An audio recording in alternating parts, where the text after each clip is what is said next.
ગઈકાલ Metoda police station ખાતે ફરિયાદી રવિભાઈ બાવનભાઈ મોરી નાઓએ ફરિયાદ લખાવેલી કે મેટોડા જીઆઈડીસી ડાયમંડ પાર્ક ખાતે 10 દિવસ પહેલા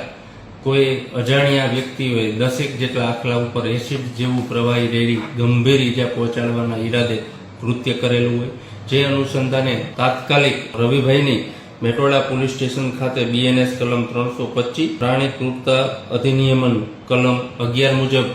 તાત્કાલિક એફઆઈઆર રજીસ્ટર કરવામાં આવેલી છે અને આ કામે અમારા રાજકોટ રેન્જ આઈજીપી શ્રી દિલીપ રાય સાહેબ તેમજ રાજકોટ ગ્રામ્ય એસપી શ્રી વિજયસિંહ ગુજર સાહેબની સૂચના અન્વયે આરોપીને પકડી પાડવા સૂચના હોય, જે અનુસંધાને ખાનગીરાએ હકીકત મેળવી આ કામેના આરોપી દીપાબેન દિલીપભાઈ રાઠોડ,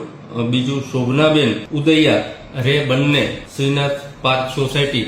વાળાઓને આ ગુનાના કામે અટક કરવામાં આવેલા છે અને તેઓને આ આખલાઓને ગંભીર ઈજા પહોંચાડેલ હોય, જે અનુસંધાને મેટોડા પોલીસ સ્ટેશને તાત્કાલિક આ બંને બહેનોને આ ગુનાના કામે અટક કરવામાં આવેલા છે. હકીકત એવી છે કે આ બેન જે હોય તેઓની ગાયને આખલા હેરાન કરતા હોય, જેથી આ બંને બહેનોએ આ 10 જેટલા આખલા ઉપર